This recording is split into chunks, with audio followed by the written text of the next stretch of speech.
All right. All right. Thank you for coming, Jason. Of course, of course. Well, why don't you tell our folks a little bit about your career first before we get started? Sure. I started making video games about 83. 85, I published the first game with my partner Andy Gavin nationally. 10 years later, released Crash Bandicoot. Sold the company Naughty Dog to Sony. Worked with Sony for a long time, Jack and Daxter series. Decided to take some time off, ended up writing comic books, sold a startup to Fox, doing media mashup tools in the MySpace era, ended up working for MySpace. Tried to pull THQ through a bankruptcy, and then found VR and got really excited to get back into games again. So what was it about VR that actually just pulled you back, I guess? Well, I mean, I've told this story before, so forgive me if you've heard it, but Star Wars got me into games. I saw Star Wars when I was 7 years old, said, I want to be George Lucas. I think a lot of people my age at that time thought that. Some just smacked each other and said, I want to be Luke Skywalker, but I actually wanted to make movies. I immediately saw that that was more interesting than doing something else like being an accountant or a lawyer or something like that. Video cameras at that time were impossible to get, so I convinced my parents to get me a computer. That got me into making worlds, which is what I wanted to do, creating universes, creating stories, creating very early games, and then eventually better games, better games, better games. And Naughty Dog has continued to make better and better universes, better and better worlds. But there was always this distance with the TV that was a little frustrating. You know, you were playing here, you were looking through a window into something else, you were never there. It got repetitive, and there's absolutely nothing wrong with the current world of video games, but I just didn't want to keep doing it. So I went off and did a bunch of other things, and when Brendan called me down to Irvine and put the headset on me, I said, this is it. This is our chance to actually create universes now. This is the time where filmmakers, game makers, experience makers, whatnot, will be able to take people and transport them in other places. And I couldn't miss that. So I was all in immediately. So you guys were able to launch at the end of March. How did the launch go, and what have you learned for what you would call your second wave? Right. Well, the launch was mixed. I mean, on the one hand, our reviews from consumers and press was very good. The product is what the product promised. It delivers the promise of VR. On the other hand, we didn't hit our manufacturing targets. We didn't hit our shipping dates. All of this is well known. We've made our apologies. I think we are now past that. We are now shipping on time. If you walk into Best Buy, go on Amazon, you can find the devices. They're available. What we learned is it's one thing, you have to make a great product. The second thing is you have to follow through on your promises, and you have to be there for people. And we are going to be there for people when we launch Touch later this year. We're going to have the hardware on time, and it will, again, live up to the hype. People who have seen it and are playing with it, reviewing it online, developers, press, incredibly excited about it, and we will have them for people to purchase later this year. So our big lesson was deliver. Deliver. We will. Okay. So what's the lesson for developers that you've also learned then? You know, how to make games for VR. Yeah, so a lot of lessons. I think broadly speaking across all of kind of the sectors of VR that we're in, which includes mobile on one side and what we call heavy VR on the other side, you have to respect VR. It is not a simple game of porting, if you will. There are exceptions to that. I think driving games always wanted VR. They always wanted you to be able to look in the cockpit of the car and see around. So games like Project Cars or Dirt have a little bit easier a time transitioning. There are a lot of other game genres, first-person shooters, adventure games where you wander around, where you have to have a lot of respect for VR. It gives you that ability to put someone in another world, but at the same time, you have to respect our current understanding of it and work with technology and time as we get better at kind of cutting the corners and doing things that we might currently think aren't available to us. You have to respect that comfort level. And you have to hit frame rate, and you have to do it consistently. And it's an optimization challenge that I think a lot of younger programmers haven't necessarily had to do in their life that is coming back. And have fun. I mean, it's most of our developers are having an incredible amount of time, and literally every single one we've worked with is coming back to VR. They're not going, after they finish a title, they're not leaving VR. How about that part on who gets sick and who doesn't, I guess? I can never exactly predict what might make me feel uncomfortable. I'm probably in the sort of maybe 50% of the experiences make me a little aware of my comfort level. Yeah. Well, we fundamentally know a few things. We know that when you are in a space and you don't perceive that you're moving with your inner ears, but your eyes see yourself moving. So this is the roller coaster in VR, that can cause discomfort in some people.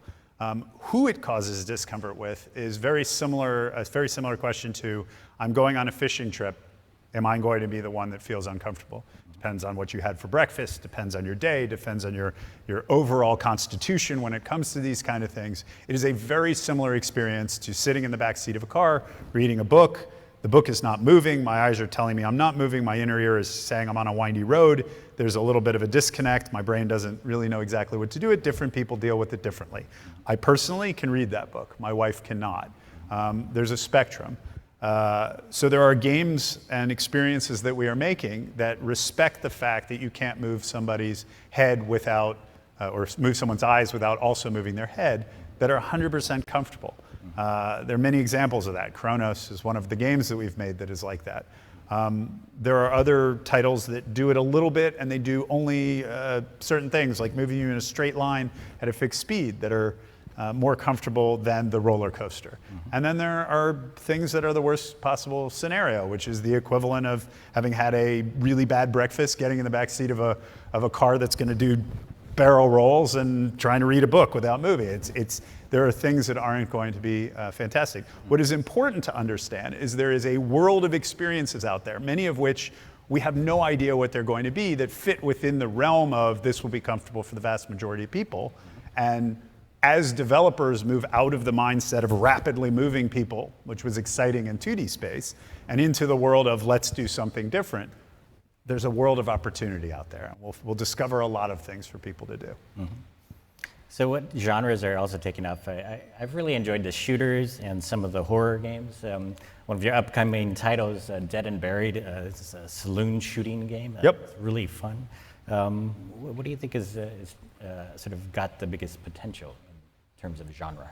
It's too early to call. We have a lot of successes in a lot of places. One thing I would say is that there were a lot of people going into the launch of VR that were saying, it's got to be first person.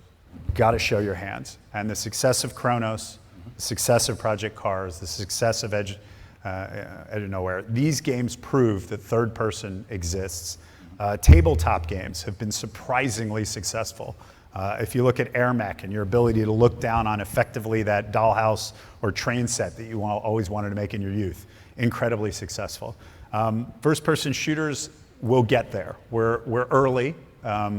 Dead and Buried is definitely a step in the right direction. There are other games out there that are a step in the right direction. You will see more and more first-person shooters come out. We're about to launch Damage Core within the next 30, 60 days.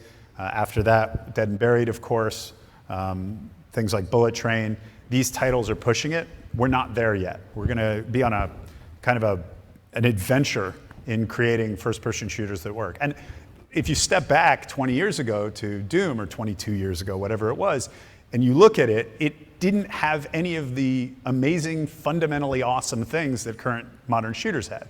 Your hand was locked in the front. There was none of the, I'm jumping the hood of a car, my foot comes up in front of me, my hands, I roll, I come up. None of the amazing, nonsensical, if you really think about it, because it's as if people were holding your hands with poles on the sides to make it actually work. It doesn't physically work as a human being, but as a gameplay, it's amazing. Those same tricks and side shortcuts, 10 years from now, we'll have that entire slate in VR, and the first-person shooter will be amazing.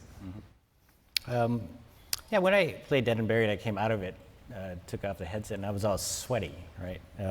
Well, you're moving. Yeah. I literally ripped pants the first time I was playing that game. There's a barrel in front of you, and people are shooting at you, and I dropped down and in the middle of work, ripped pants. It sort of reminds me a little of Pokemon Go, and you're getting exercise, you're getting off the couch, Yeah. you're doing something. I wonder what your Pokemon Go is going to be. Yeah. What is the killer app for VR? Well, that's a good question. Pokemon Go had the advantage that it had Pokemon in it, which is a massive intellectual property. And it hit exactly the right chord with that intellectual property. I think over time we'll have more massive IPs in VR, and that will definitely help. But also, we're figuring out exactly what that game is for us. And I would say Pokemon Go is it's an awesome location-based game. Is it AR as AR is going to be in the future? I don't know. We're all exploring in both AR and VR. And it'll be a while until we hit our halo. So what's larger Facebook interested in here? There's been a lot of talk about non-game VR apps, 360 videos, VR entertainment, and social VR as well. What sort of reflects more of the larger investment? Well, and games have been a little bit of the low-hanging fruit. And when you do a game and you're under extreme time pressure because you have dev kits less than a year from the launch, you tend to make games that are single player. So a lot of people currently think about VR as single player gaming because that was kind of the easiest thing to do. We don't think that's the long-term end state for VR. We think the long-term end state for VR is a lot of games, but also significant amounts of multi-user dozens, if not hundreds or thousands of people in one environment speaking to each other, working with each other. We have a demo called Toy Box, which some people will have experienced. There are videos of it online, which is just a floating blue head and floating hands, and you can talk with somebody and hand them things. And there's a magic there that no Skype, FaceTime interaction, even though that's your actual face, ever gets to, because of the motions and movements of the other person come through, and you really feel like you're in front of them. So as we layer onto that, avatars and eventually eye tracking, mouth tracking, all of these things, social is going to become absolutely massive. So how's the competition with HTC on the Vive, and what sort of competition are you anticipating from PlayStation VR? For us, we've been saying this now for 2 years, and we continue to say it, and we continue to mean it. The more attention and effort put into the VR space, the better it is for VR, the better it is for consumers. We have a very good relationship with Sony. I went recently over to Sony's headquarters to play some of their early games. We share back and forth. I personally walked Shu in to show him some of the things at E3. We both are still in a state of glee every time we play each other's games. And the things that his company is funding, is working on, are changing the way that I will perceive my next generation of games that I fund, which is fundamentally helpful for the industry and the business. We welcome Sony to the business. We welcome Google to the business. These are good things for VR. Once this becomes a massive market, which we all believe it will, then we can worry about things like competition. But yeah, right now, I literally get happy every time I hear an announcement that some other company is bringing resources into a business that is going to need a lot of resources to find its legs. So what pricing do you think is also working so far? Well, it's clearly working to sell a mobile headset peripheral for $99. We have over 1 million monthly active users. It's a highly successful area. It's expanding. So we're really excited about our partnership with Samsung, with Gear VR, and we're really excited about that space. On the other hand, we are wildly excited by the reception that consumers have to heavy VR. It's a whole different level of immersion. It makes you believe that you're there, as opposed to giving you an alternate experience. It's a fantastic, life-changing experience that right now is quite expensive. But over time, new hardware comes out. Prices are already dropping on the hardware that we call our recommended spec. The new NVIDIA and AMD hardware is bringing down that price. We don't require higher CPU year after year. CPU prices come down over time. More and more people will have hardware that can play this, that can play heavy VR. And we also think software is going to change to make the same spec machine more powerful. I'm sorry if I'm going in and out of mic here. So, Unity, Unreal, CryEngine, they hadn't spent much time with stereo rendering. Hello? They hadn't spent... Put it up a little higher. Okay. Try that. These engine companies, which a lot of developers rely on, hadn't spent much time with stereo rendering. And as time progresses, they'll spend more time with the stereo rendering, and that'll just improve things. What do you think the next few years of VR content look like? What kinds of things are we going to see that, get you to new milestones, like year 2 content, for example, or just fall content, right? Yeah, well, on the game space, you're going to go from seeing the titles that were the first best guess of developers as to what they could do in the time space and thought would work. You're going to see second generations, and in some cases, third generations of those thought process. So, for example, Gunfire worked on Hero Bound, then worked on Chronos, which is one of our best-selling titles. They're now working on their third generation of title. You'll also see companies that didn't immediately jump into the market and race for launch because they had bigger ideas come to the marketplace. And that'll be more social games, more experiences that aren't game-based. You're going to see a lot more experimentation in those areas. And where do you think that maybe the AAA game publishers are going to concentrate their efforts? Well, some of them are already in the marketplace. So Ubisoft has made multiple announcements. And I think, the other publishers will definitely join in and follow as time progresses. They're very, very big battleships, and steering them is not necessarily easy, a big developer, which these big publishers have. So they're looking at the marketplace right now, and they're really excited by the potential, but they may not necessarily have seen the entry point. They will, and they will come into the marketplace in the next few years, if not this year. So I'm going to call for 1 or 2 questions in a minute if we can get a mic. And I'm sorry about the microphone. But, yeah. But maybe my last question is, so as a platform leader, what is the most inspirational thing you can say to developers who want to develop for your platform? The most inspirational thing I can say right now is that I have the privy to look forward in the future 6 months to a year in terms of what's being developed in software. And if you think people are excited by what's out right now, the stuff that's coming in 6 months to a year is night or day different and is going to be absolutely incredible. Having said that, I also know what people are talking about doing that would be after that. And things are going to change so rapidly and so crazily over the next 4 or 5 years. We don't even know what we're going to be looking at, and it's going to be an incredibly fun time for consumers to get involved in seeing all of this new stuff. And for developers, I think it's going to be a lucrative time as well, especially for those that get in early and learn to get past the challenges. Do we have a question from the audience? We've got time for 1 or 2 questions. Anybody want to? We have one here. And do we have a mic runner at all? If not, just try to shout. We're not trusting mics today anyway. There's a mic right here coming.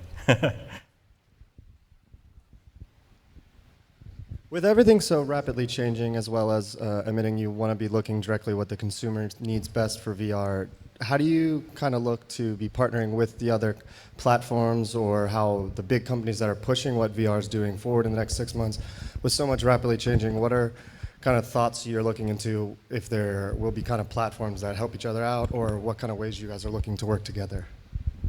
Well, a lot of things that we do, we open source. A good example of that would be Facebook's camera that they built recently. There isn't a good camera out there that's available for 360 video to a lot of filmmakers. So filmmakers are coming to Oculus and asking, how can we get a hold of cameras? There's some great companies out there attempting to build cameras, and there's some here and there available, but there is no widespread camera that's useful. So Facebook spent a lot of time and energy building a fantastic 360 camera, and then this last week, open sourced the entire project so that you could see how it's built, so that anyone can build it, and whatever content they make can go on any platform. We're not looking for that to be our platform. We've open sourced a decent amount of stuff.